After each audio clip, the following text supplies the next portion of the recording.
Okay, guys, I was looking at clips on YouTube on my Xbox One, going through all that, and saw I didn't watch SmackDown or even go over the results of it.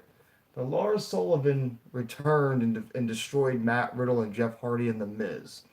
Now, I know what a lot of you guys are thinking about Lars Sullivan. Man, I can't believe he's back. But there was stuff that happened with him. He had that backstage anxiety. How you doing? A lot of things about him. What's up? How you doing? Okay, you guys believe the Fiend returned to SmackDown? I mean, Lars Sullivan returned to SmackDown. I can't believe it.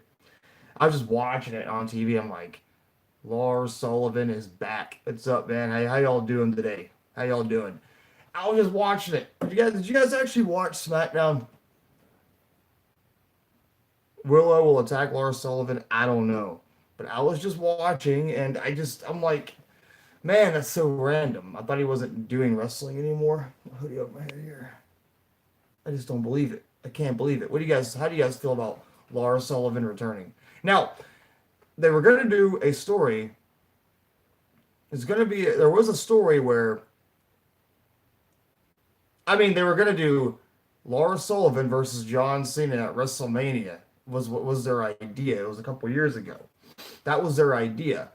Lars Sullivan versus John Cena. And Lars Sullivan was going to defeat John Cena. I think it was WrestleMania 34 or 35. I forget which WrestleMania it was exactly. They were going to do it. But they were going to push Lars Sullivan. The biggest jobber. I wouldn't say he's a jobber. I'm just shocked to see him on TV, honestly. For reasons you may know. I just couldn't believe it. It's like wrestling does need bigger people. Lars Sullivan can actually talk.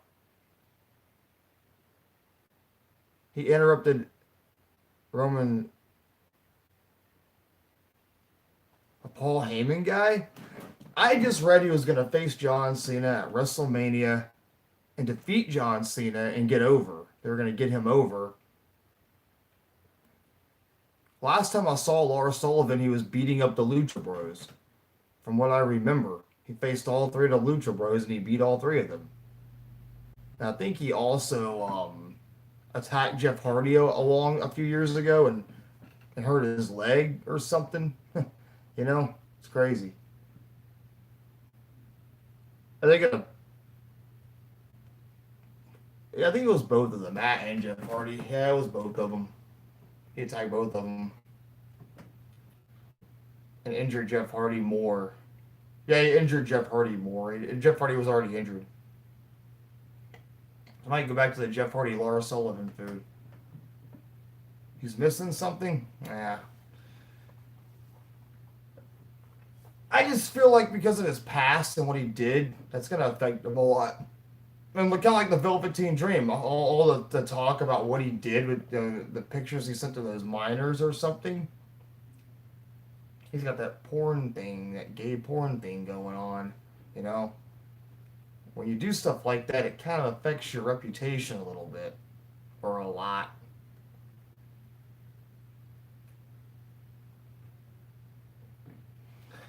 Problem with wrestling is they don't practice their promo skills or personality. It's like psychology. What's up, Savage Roblox? How you doing? But it's about personality. You have to really study a personality that people will like. Kind of like being a class clown in school and like you making a funny joke and thinking about the joke before you say it and maybe people will laugh. It's like knowing how to cut a promo, sound interesting, get me invested, and hey, what's this guy gonna say next? That type of thing. Like Paul Heyman. Paul Heyman's so interesting to listen to because Paul Heyman is a genius when it comes to talking. Um,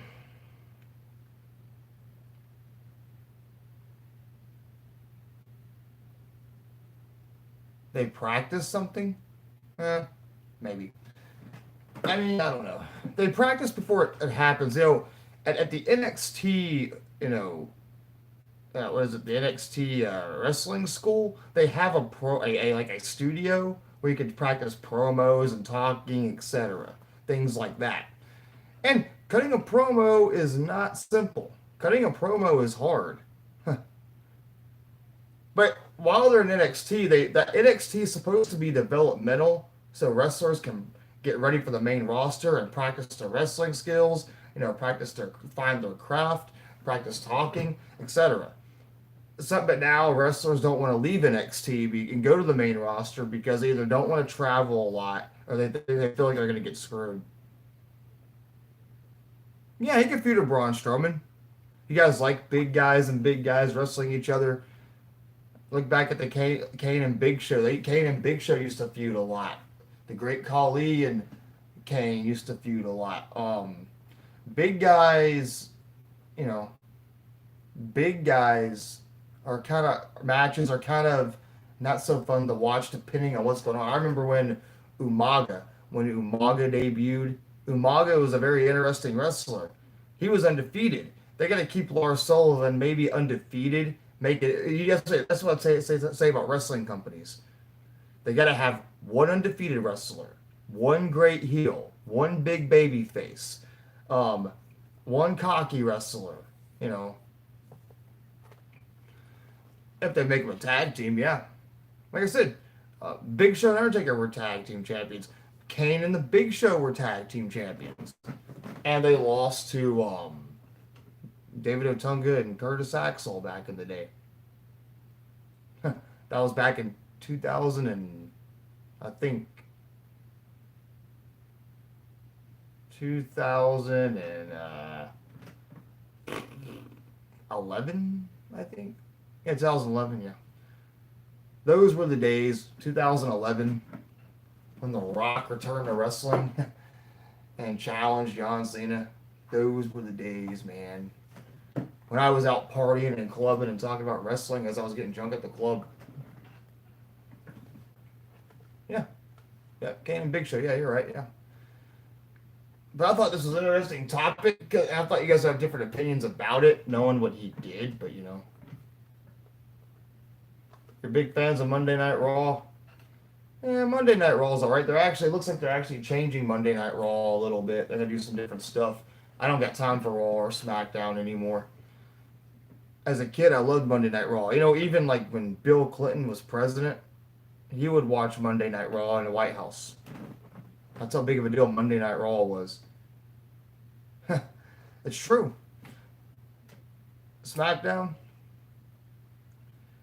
I feel like Raw is focusing too much on Dominic and Rey Mysterio and Seth Rollins feuds. You're so happy Seth's character is the same. It's sort of the same. I'm just tired of the Rey Mysterio, Seth Rollins, Dominic feud. I mean, with Dominic Mysterio, I don't know what they're going to do with him. They can make him and Rey Mysterio tag team champions, but putting Dominic in high profile matches with a former Universal Champion who defeated Brock Lesnar, they're on SmackDown. Well, I think Derek told me that. Yeah, someone told me that. but they put them all on SmackDown. So now on SmackDown we have to deal with this feud. On SmackDown, put the whole feud on SmackDown. Maybe that'll help with the ratings. You guys like my Intercontinental title belt? See, that just goes to show I'm not watching very much because I don't know. Well, when your dad is Rey Mysterio, you can get him on the main roster faster. Dominic's already faced Seth Rollins at SummerSlam, which is high profile for a kid his age.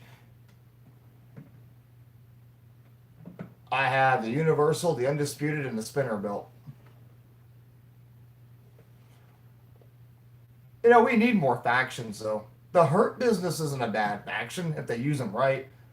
The Hurt Business could be a big deal, but they got to focus more on Bobby Lashley. And Bobby Lashley, he's missing something too. There's something about him doesn't scream world champion.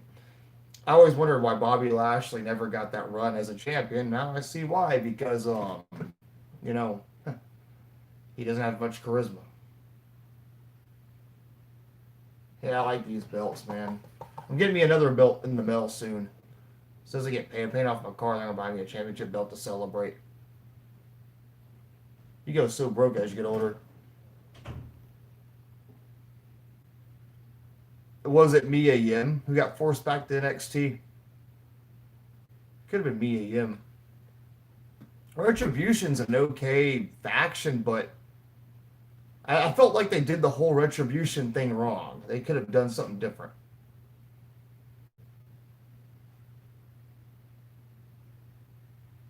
Who went to Raw? Anybody get drafted to Raw yet? Maybe we get Seth Rollins versus The Fiend. Favorite belt? I kind of like. I want to get me the Winged Eagle belt. I don't have it, but I think that's like my favorite belt. I'm gonna buy it soon.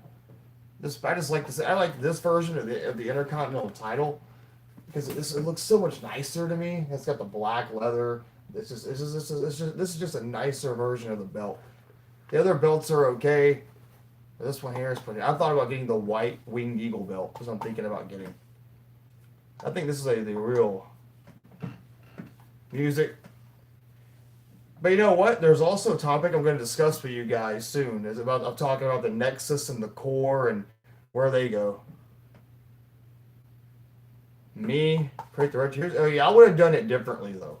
Like, I would have had them show up, and people would have figured out who they were. But it's finding the right motive to why they were doing it. Like, is it because they want to be on the main roster? I do like the WCW belt. The Nexus were okay. Because the Nexus, they were treated like dirt on NXT. You know, everyone, they were pros, treated them horribly, and they wanted revenge. You know? The Nexus were actually a pretty interesting storyline. Until CM Punk joined the Nexus, that's when things went wrong. So let's make sure CM Punk doesn't join Retribution. And Mustafa Ali, I don't know if he's part of it or the leader. I don't know where they're going at with that. But if Mustafa Ali is the leader, I just don't know how I feel about that. It's kind of like when they had the Aces and Eights storyline and Devon Dudley was the leader. What are you going to do with Devon Dudley? I remember they had a match at Hell in a Cell where John Cena faced Wade Barrett. And if Wade Barrett won, John Cena had to join Nexus. If John Cena won, the Nexus would be gone forever. You know? That was the whole storyline. If you remember that, back in 2010. You know, 2010 was not some people thought the Nexus storyline was stupid. I'm going to actually make a video about it, so I won't talk too much about it. But I think that the Nexus storyline was actually really good. I'm gonna make a video about that soon. I'm doing a lot of videos today on topics. I'm doing more video game topics. I just opened my toy. I did that. You know, my YouTube channel's starting to die on me a little bit. But yeah, guys. Edge. I don't know. I don't know what happened to Edge. I saw Edge face Randy Orton, and I don't know. Edge is gone. I don't think Edge can actually really wrestle. I don't think Edge is even supposed to even be there. I think he just gambled. I think Edge needs to be careful. He has neck problems. Top favorite wrestlers? I don't know. Kind of like Shawn Michaels. I do like Finn Balor, and I do like as a wrestler, I like Kyle O'Reilly as far as the roster right now. I mean, Shawn Michaels doesn't wrestle anymore, but I'd say Shawn Michaels, Undertaker, and I don't know. It's hard. It's a hard question. I can do my favorite pay-per-views. I can tell you my favorite pay-per-views. I'm gonna make a video about that. But yeah, guys. Lars Sullivan, though, is he gonna get a huge push? He's back on SmackDown. What's gonna happen? I'd like to hear you guys' thoughts on it. The Undertaker. I shouldn't say John Cena. I'm gonna have to put my strap back on. Put the strap back on like this.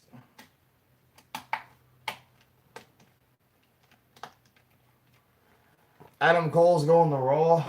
Adam Cole, baby. A lot of big guys are boring. Did you like the Big Show as champion? I don't think so. But yeah, guys, I'm going to let you guys go in about 20 seconds. But yeah, thank you guys for watching. Give me your thoughts on Lars Sullivan. I'm making some more videos tonight. I got my phone charged. And we'll talk soon, y'all. If Adam Cole's going to be on Raw, I'll talk about that too. Adam Cole did defeat Daniel... He defeated Daniel Bryan, I believe. So yeah, on SmackDown. Yeah, guys, give me your thoughts, and I'll got some work to do. So I'll talk to you guys soon. So peace out, everybody. I'll see you guys maybe tomorrow, maybe Wednesday night. I'll see you guys. I'm gonna make some more videos for video games and stuff. I hope to see you guys soon. Phone's dying. Peace out, everybody.